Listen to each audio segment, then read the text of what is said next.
Om Swastiastu, Assalamualaikum warahmatullahi wabarakatuh. Shalom, namo buddhaya, salam sejahtera bagi kita semua, dan salam harmoni. Baik, sebelumnya, perkenalkan nama saya Ketut Vera Wulan Prataminingsih dengan NIM 2411011121. Pada kesempatan kali ini, saya akan mempresentasikan hasil penelitian terkait mata kuliah Statistika Inferensial untuk tugas ujian akhir semester yang diampu oleh Bapak Iwayan Eka Paramarta SPD MPD, di mana pada kesempatan kali ini saya akan mempresentasikan hasil penelitian saya terhadap efektivitas konseling kelompok terhadap hasil kepercayaan diri siswa melalui data yang saya kerjakan di software JASP.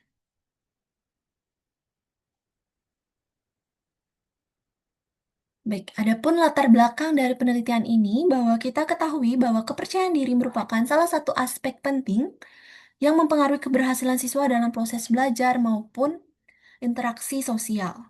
Di sekolah masih sering ditemukan bahwa siswa memiliki tingkat kepercayaan diri rendah seperti ragu untuk menyampaikan pendapat, kemudian pasif dalam pembelajaran, kemudian merasa tidak yakin terhadap kemampuan diri, dan juga kurang berani untuk berinteraksi dengan temannya. Di mana kondisi ini sangat berdampak terhadap keberanian siswa, kemudian prestasi belajar, dan juga hubungan sosialnya. Salah satu layanan yang dapat digunakan adalah konseling kelompok, dikarenakan yang pertama, siswa dapat saling berbagi pengalaman, kemudian memberikan dukungan sosial, dan belajar melalui dinamika kelompok. Namun, efektivitas konseling kelompok perlu dibuktikan secara ilmiah.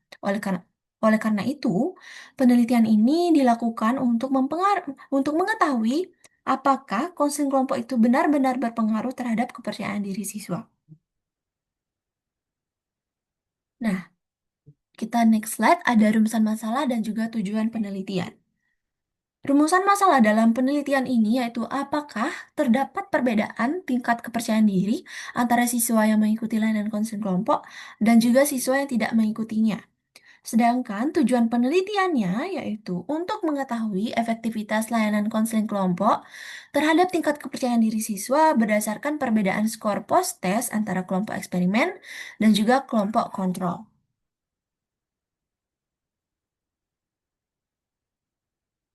Penelitian ini menggunakan pendekatan kuantitatif dengan desain post-test only control group design, di mana subjek penelitiannya yaitu 30 siswa sebagai kelompok eksperimen, kemudian 32 siswa sebagai kelompok kontrol.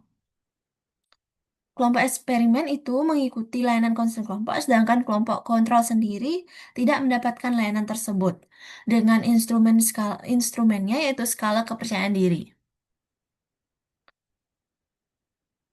Dalam menganalisis data, di sini saya menggunakan JASP dengan tahapan yang pertama yaitu ada statistik deskriptif, kemudian yang kedua yaitu ada uji normalitas menggunakan Shapiro-Wilk, yang ketiga yaitu ada uji homogenitas menggunakan Levin test, dan yang keempat ada independent sample t-test. Di sini juga saya menggunakan penghitungan Cohen sebagai effect size.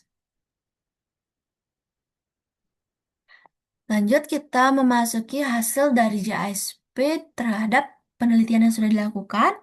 Yang pertama, statistik deskriptif, di mana hasil analisis menunjukkan bahwa rata-rata skor post-test itu di kelompok eksperimen adalah 81,37, sedangkan pada kelompok kontrol ada 63,34. Nah, dari tes ini menunjukkan bahwa secara deskriptif tingkat kepercayaan diri siswanya pada kelompok eksperimen itu lebih tinggi dibandingkan dengan kelompok yang tidak melakukan konseling kelompok. Kemudian di sini saya juga melakukan uji asumsi data, di mana hasil dari uji normalitas menunjukkan bahwa nilai P lebih dari 0,05, di mana dapat disimpulkan bahwa data berdistribusi normal. Kemudian hasil uji homogenitas P-nya yaitu 0,542, di mana dapat dikatakan bahwa varians dari kedua kelompok bersifat homogen. Dengan demikian, data dari uji asumsi ini memenuhi syarat untuk melakukan uji independen sampel dari t-test. Selanjutnya kita memasuki dari hasil uji t-test dan juga efek size dari Cohen-D.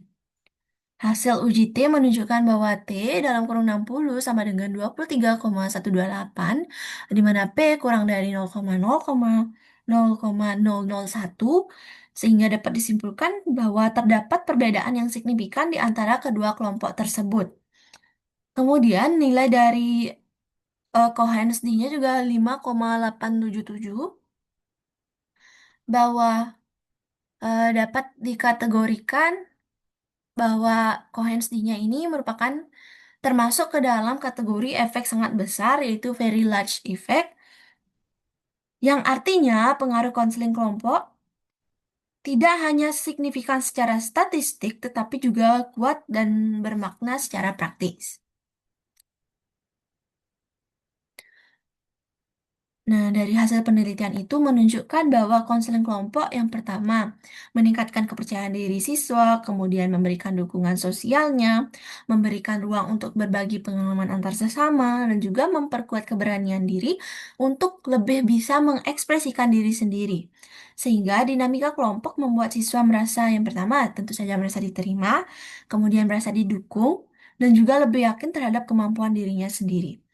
Sehingga layanan konseling kelompok ini sangat efektif digunakan sebagai intervensi untuk meningkatkan kepercayaan diri. Selanjutnya, berdasarkan hasil penelitian, dapat disimpulkan bahwa terdapat perbedaan signifikan pada skor kepercayaan diri siswa. Kemudian, kelompok eksperimen memiliki skor jauh lebih tinggi dibandingkan dengan kelompok kontrol. Nah, kemudian layanan konseling kelompok memberikan hasil lebih efektif meningkatkan kepercayaan diri siswa dan memberikan dampak yang sangat kuat. Baik, demikian pemaparan hasil penelitian terkait ujian akhir semester dari statistika inferensial yang dapat saya sampaikan pada pagi hari ini. Terima kasih atas perhatian dari Bapak Eka Paramarta dan juga teman-teman. Eh, Akhir kata, saya tutup dengan Parama Santi. Om Santi Santi Santi Om. Selamat pagi dan salam harmoni.